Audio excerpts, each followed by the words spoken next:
Bueno, vamos directos al grano. A menudo, las historias que creemos conocer al dedillo son precisamente las que esconden las capas de significado más sorprendentes. Hoy vamos a desglosar uno de los relatos bíblicos más famosos que existen, la historia de Lázaro y el hombre rico, del capítulo 16 del Evangelio de Lucas. Tradicionalmente, ya sabéis, esto se ha leído como una descripción literal de lo que pasa en el cielo y el infierno. Sin embargo, el material que vamos a analizar hoy propone un cambio de perspectiva radical. Según esta fuente, no estamos ante una historia literal sobre el más allá, para nada. Sería más bien un mensaje profético del primer siglo que está meticulosamente codificado, una advertencia sobre dos antiguas casas y su destino espiritual. Es un enfoque que literalmente transforma este texto tan familiar en un auténtico rompecabezas histórico. Y esto nos lleva a hacernos una pregunta súper interesante. ¿Y si resulta que esta famosa parábola sobre la vida después de la muerte es en realidad un código oculto? El texto original que estamos analizando trata la narración de Lucas como una alegoría súper precisa, una que necesita ser traducida paso a paso para entender su verdadero argumento teológico e histórico. O sea, no sería solo una lección moral sobre ser rico o pobre, sino un texto cifrado donde cada detalle, cada personaje y cada escenario representan algo hiperespecífico. Y para descifrarlo, según la fuente, hay que dejar de lado las ideas preconcebidas y buscar las pistas clave directamente en las escrituras hebreas originales. Sección 1. El rico y el pobre. Vamos a ver quiénes son realmente estos personajes. Fijaos en esta contraposición porque es fascinante. Empezamos con el rico. El texto griego original nos dice que estaba vestido de púrpura y claro, en el contexto del primer siglo y del libro del Éxodo, la púrpura y el lino fino eran literalmente la ropa exclusiva de la realeza y el sacerdocio. Nuestro documento fuente conecta esto de forma directa con la casa de Judá. Básicamente se apoyan en el capítulo 49 del Génesis que profetizaba que la legislación y el cetro pertenecerían a Judá hasta que llegara el descanso. Así que en este código el hombre rico representa a la casa de Judá ostentando ese poder legislativo. Y por otro lado, tenemos al hombre pobre, Lázaro. En este cifrado, él sería el símbolo de la casa de Efraín. El análisis cita Oseas 8:8 para explicar cómo Efraín fue dispersado y considerado como una vasija sin valor entre las naciones, habiendo perdido toda su gloria. Es un contraste brutal, ¿verdad? El que tiene el cetro frente al que vive en el exilio. Y ojo, porque aquí no se da puntada sin hilo. Los detalles más pequeños de la historia también encajan en este mapeo profético. Por ejemplo, Lázaro quería comerse las migajas que caían de la mesa del rico. Según la interpretación que estamos viendo, estas migajas son las pocas palabras, esas pequeñas porciones de la verdad que conseguían llegar hasta Efraín mientras estaba disperso. ¿Y qué pasa con los perros que le lamían las llagas? Pues lejos de ser solo un detalle para dar pena, la fuente vincula a estos perros con los gentiles. Se basan en lo que dijo el propio Yeshua o Jesús en Mateo 15, cuando habla con la mujer cananea sobre el pan de los hijos y los perrillos. Es alucinante ver cómo encaja todo el rompecabezas dentro de este contexto tan específico del primer siglo. Pasamos a la sección 2. Símbolos del más allá. Vamos a centrarnos primero en el destino de Lázaro, el famoso seno de Abraham. Y aquí el análisis nos pide un buen cambio de chip. En vez de imaginarnos un cielo físico entre nubes, el texto argumenta que esto es en realidad un estado espiritual, un estado de aceptación. En concreto, simboliza que Efraín es finalmente aceptado como linaje legítimo de Abraham. Acordaos de que a Abraham se le entregó el pacto original en Génesis 17.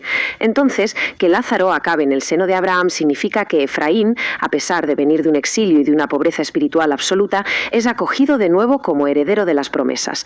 Un tema del que, por cierto, se habla un montón en el capítulo 2 de la carta a los Efesios. Por el contrario, el destino del hombre rico es el Hades o el Sheol. En este código que estamos desgranando, el Hades es básicamente un estado donde se pierde el reconocimiento divino.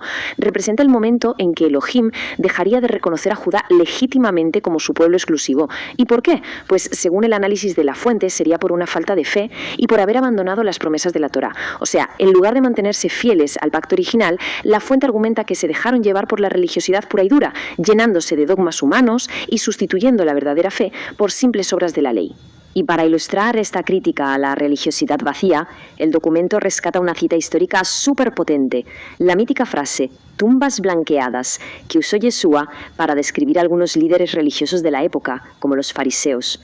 Es una metáfora que da en el clavo.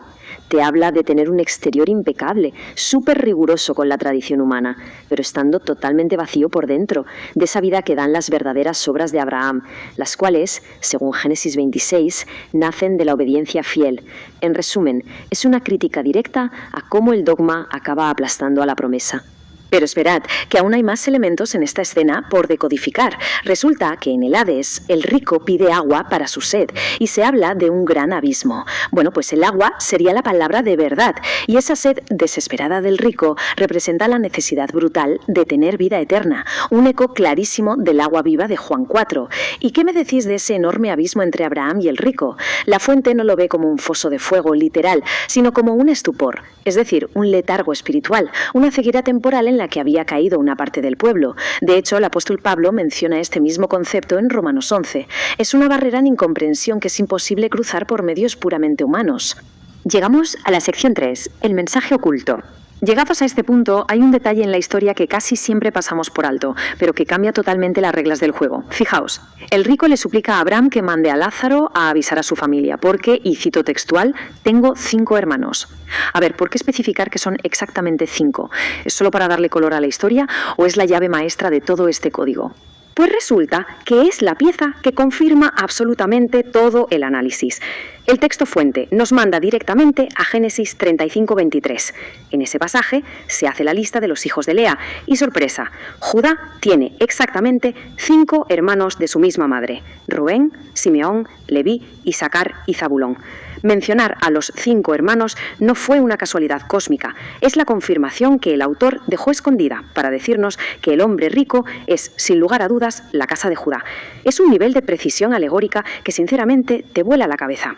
Todo este desglose nos lleva a la gran conclusión profética que plantea la fuente. En el fondo, este relato es una llamada urgente para volver a la instrucción original, a la Torá, dejándose de tantas tradiciones impuestas por hombres. Es una advertencia súper seria. Aferrarse a una religiosidad rígida te cierra las puertas del reino. Y termina con una constatación bastante trágica.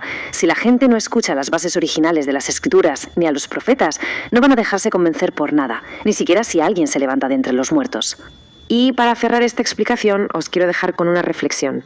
Si una historia tan archiconocida como esta, que llevamos siglos leyendo de forma literal, resulta ser, según este análisis, una advertencia maestra contra el dogma y una radiografía sobre 2 casas de Israel, ¿qué otros textos milenarios que damos totalmente por sentados podrían estar escondiendo profecías históricas y teológicas bajo la superficie?